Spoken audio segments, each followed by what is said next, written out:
Everyone, welcome to my channel right choice TV. आज हम मुखातिब है शहर के अत्यंत लोकप्रिय युवा नेता श्री शंकर जी गोरा। वक्त को यूं ही न जाया करें, पल पल से खुशियां चुराया करें, किस्मत बना ले अपने हाथों से, हर बात किस्मत पे न डाला करें। इन्हीं पंक्तियों को साकार करते हुए श्री शंकर जी गोरा से आज हम साक्षात्कार करेंगे। Welcome to sir my channel. धन्यवाद आपका बहुत बहुत पिताजी। आप बीजेपी के बहुत ही प्रखर प्रबुद्ध नेता देखे जा रहे हैं, सबसे अत्यंत लोकप्रिय नेता देखे जा रहे हैं। आप चुनाव लड़ने के बाद चोमू की जनता के लिए क्या क्या नई सौगातें ला सकते हैं, इसके बारे में आप हमें बताइए। देखिए, चोमू में भारतीय जनता पार्टी से अगर हमको अवसर मिलता है और हम चुन के आते हैं जी, तो सबसे पहले तो चोमू की जो समस्या है, पानी की समस्या, हाँ सबसे बड़ी समस्या है बिसलपुर के पानी की। जी, पहले भी हमने 7 फरवरी को चोमू के एसडीएम कार्यालय का घेराव करके विधानसभा जब चल रही थी तो जो हमने मांग करी कि जो चोमू में पीने की जो समस्या है, पीने के पानी की जो समस्या है वो अत्यधिक है। क्योंकि आज बहुत ज्वलंत समस्या है आज के कोई भी, समय में। चाहे चोमू चले जाओ, चाहे गोविंदगढ़ चले जाओ, चाहे हथखेड़ा चले जाओ, चाहे किशन मानपुरा चले जाओ, चाहे कहीं चले जाओ, चाहे इटावा चले जाओ, चाहे एक एक कोई भी अपन पंचायत ले ले, में भी पानी और की चोमू पीने के पानी की चोमू शहर ले ले, तो सब जगह पीने की पानी की समस्या है। कोई व्यक्ति अपना मकान बना के रह रहा है, कोई व्यक्ति मकान किराए पे लेके रह रहा है, और अगर किसी व्यक्ति की 20,000 रुपए भी इनकम है या 10,000 रुपए इनकम है तो उस व्यक्ति को गर्मियों के महीने में लगभग 6 से 7 टैंकर डलवा के अपना जीवन यापन करना पड़ता है, और एक टैंकर 600 रुपए का पड़ता है, तो लगभग 4,000 रुपए का तो उसको पानी पीना पड़ रहा है। तो जो चोमू की जो सबसे बड़ी समस्या है, और चोमू में जो हमने देखा है कि पीने के पानी की भी समस्या है और सिंचाई के पानी की भी समस्या है, दोनों समस्या है।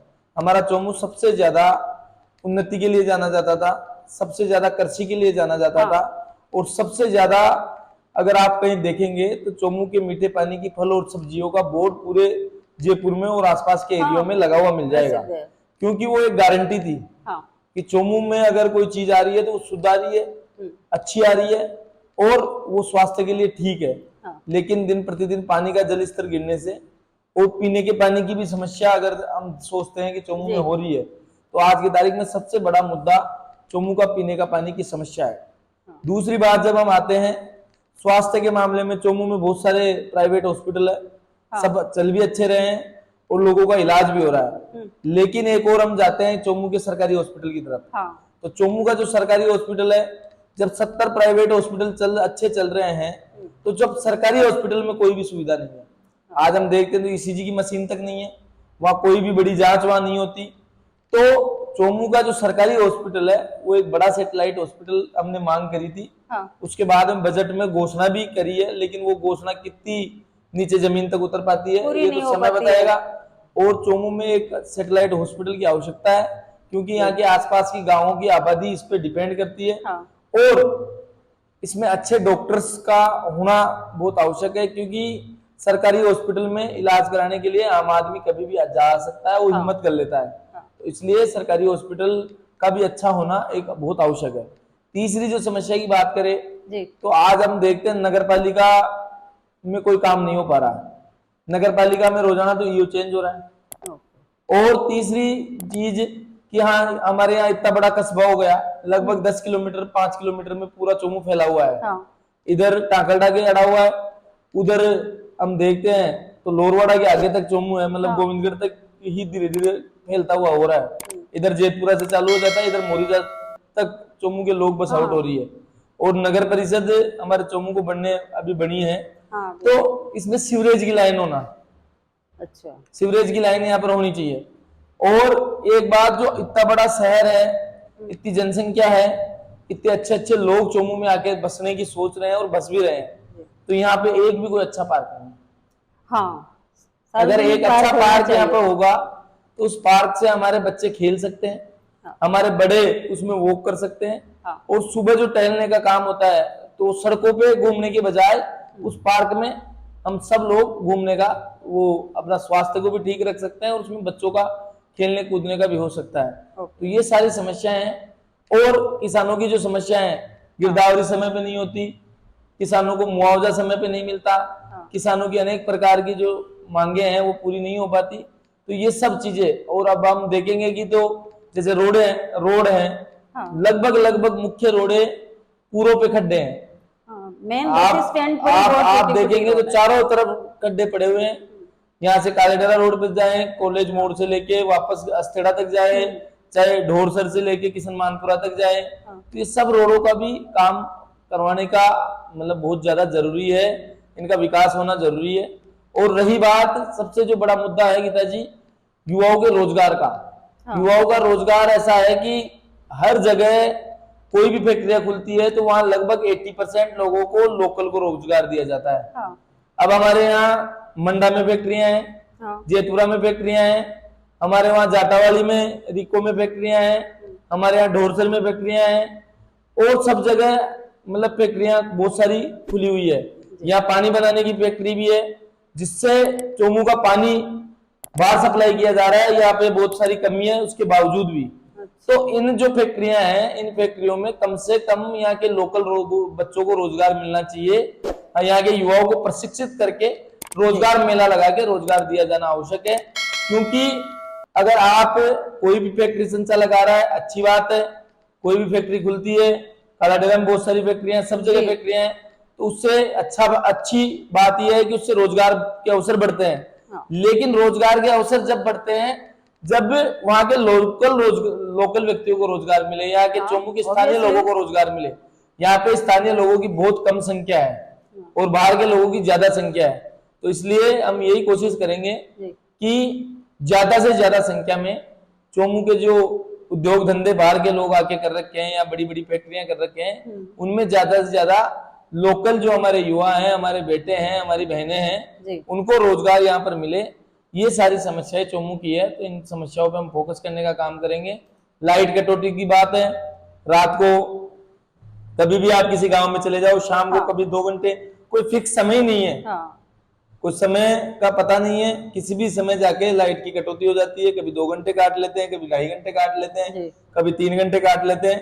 तो ये सारी समस्याओं पे हमने पहले आंदोलन भी किया है। जब गायों में लंपी की बीमारी आई उस समय हमने विधानसभा घेराव करके सरकार को चेताने का काम किया, क्योंकि जो पशुपालक थे, जो किसान थे, हमने पहली मांग की कि भाई गौशालाओं को मुआवजा मिले।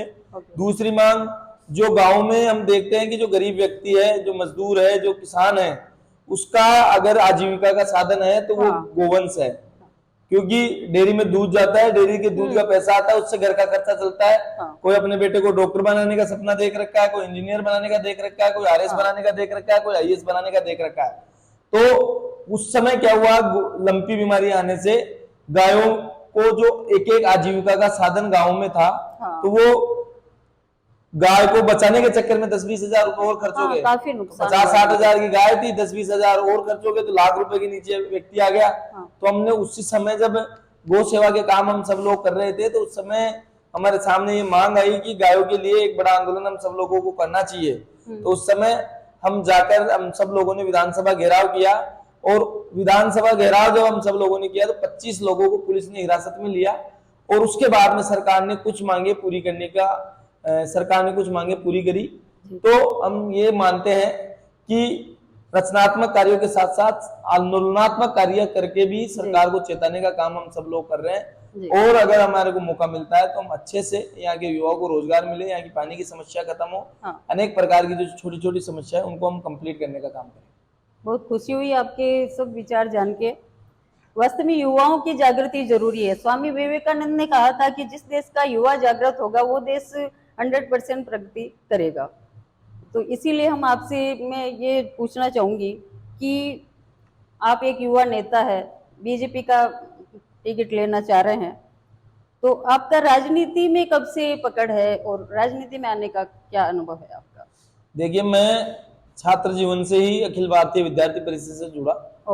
विश्व का सबसे बड़ा छात्र संगठन है अखिल भारतीय विद्यार्थी परिषद।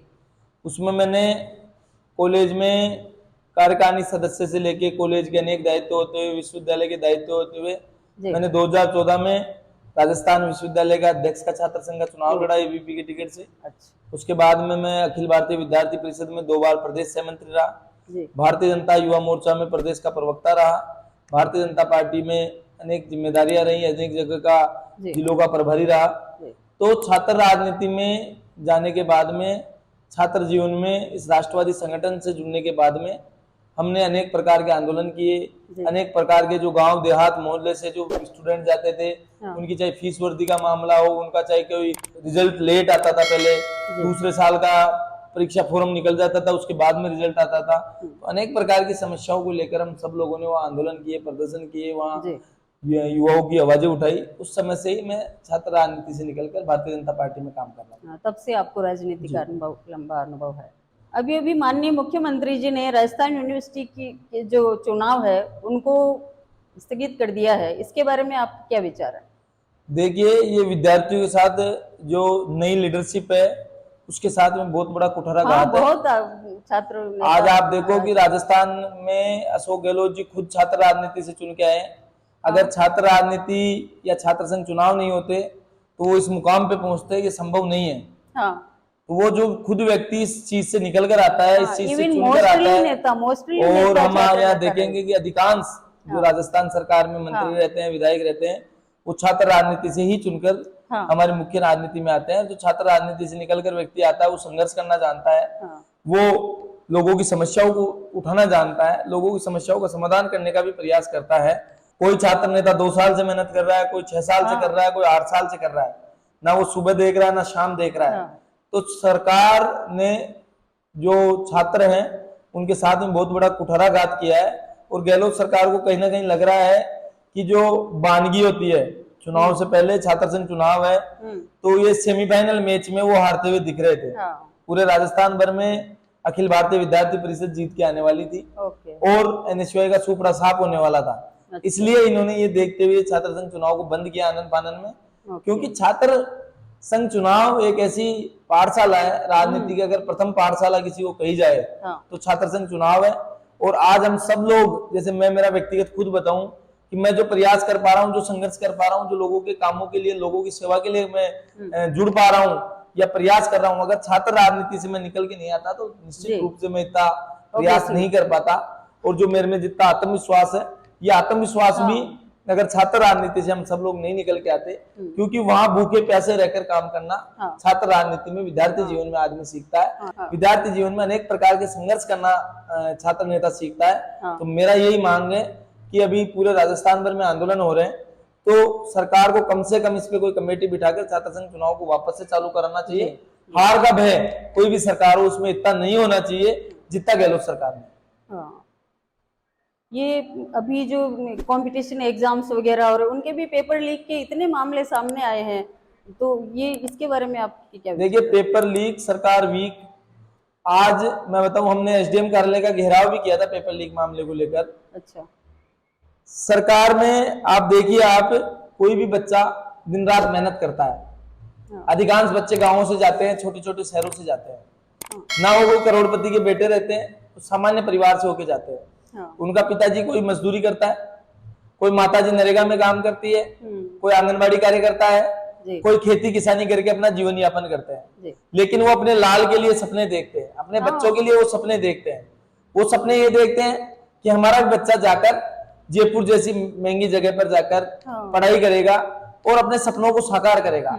और बच्चा भी अपने जोश और जुनून से लगता है, अपनी जी जान झोंकता है। अब आप देखिए, जब वो जी जान झोंकता है, प्रयास करता है, तो वो किस लिए करता है? अपनी सफलता के लिए करता है। लेकिन लगातार पेपर वीक, एक एक गांव से एक एक 100 एसआई चुनकर आना, हर पेपर लीक होना, तो ये सरकार का एक ऐसा रवैया है कि सरकार के खुद के लोग इसमें संरक्षण इन पेपर माफियाओं को दे रहे हैं, और सरकार खुद चाहती है ऐसे काम करना और बच्चों के भविष्य के साथ खिलवाड़ कर रही है। एक बच्चा पढ़ाई के लिए महंगा कमरा लेता है, कोचिंग फीस जमा कराता है, और फिर जब उसको पता चलता है तो वो हताश हो जाता है, निराश हो जाता है। इंतजार होती है बच्चों को, इंतजार होता है। तो ये सरकार की ताबूत की आखिरी कील जो टूटने का काम है, इसको जाने का जो सबसे बड़ा जो है, जो एक तो किसान कर्ज माफी, जो इन्होंने किसानों को कहा था, राहुल गांधी जी आए थे, 1 2 3 4 5 6 7 8 9 10 तक की गिनती गिनी थी। 10 तक की गिनती गिन के उन्होंने कहा था कि राजस्थान में मैं 10 दिन में कर्जा माफ कर दूंगा।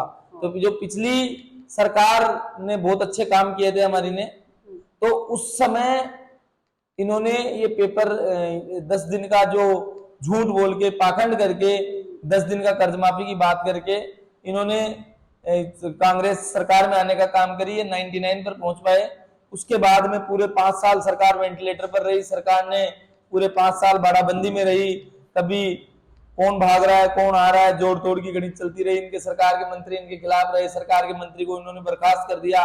ये सब विषय को देखकर, और जो महिला उत्पीड़न है उस मामले में कांग्रेस की सरकार 1 नंबर पे भी चल रही है।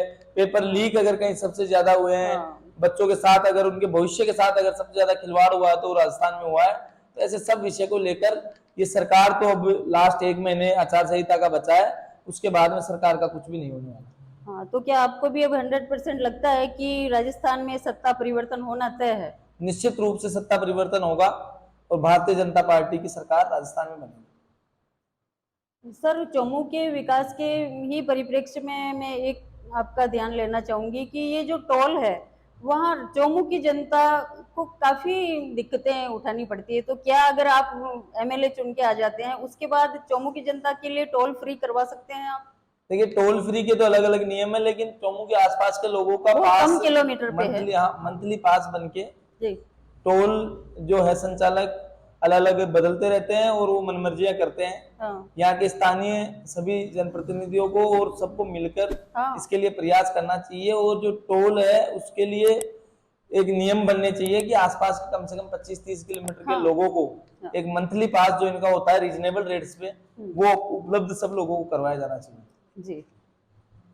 अपने चौमू में गर्ल्स कॉलेज है, ऑलरेडी है, बॉयज कॉलेज भी आनी चाहिए। देखिए, बॉयज कॉलेज होनी चाहिए।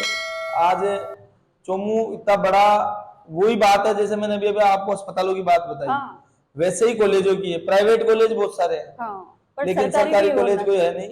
सरकारी कॉलेज होगा तो निश्चित रूप से आसपास शहर में, और जो कराडेरा कॉलेज है उसमें भी सुविधाएं बहुत कम है, तो उसमें भी सुविधाओं का विस्तार होना चाहिए।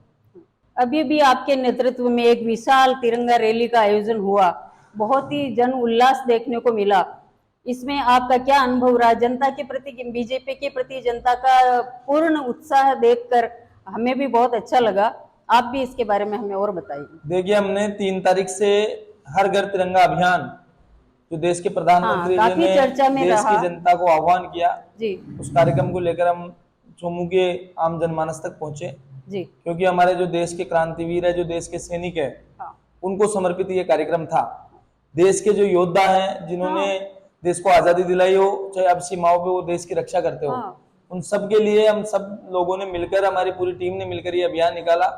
और हमने 3 तारीख से लेके 11 तारीख तक तो चौमू के जो गांव थे उनमें हम सब लोग निकल के गए। उनमें गांव गांव जाकर रात को वहीं रात्रि विश्राम करना, रात को वहीं लोगों से संवाद करना, और सब लोगों को ये निवेदन किया, हमने ज्यादा से ज्यादा प्रयास किया कि हर घर पे तिरंगा लगे। और उस तिरंगे को देख के जो हमारे देश के जो क्रांतिवीर हैं, जो हमारे देश के जो सैनिक है, जो हमारे देश के वीर हैं, जो सीमाओं पे हमारे देश की रक्षा कर रहे हैं, जो ना धूप देखते हैं, ना शाम देखते हैं, ना सुबह देखते हैं, ना गर्मी देखते हैं, ना ठंड देखते हैं, वो हमेशा देश की भावनाओं के लिए काम करते रहते हैं।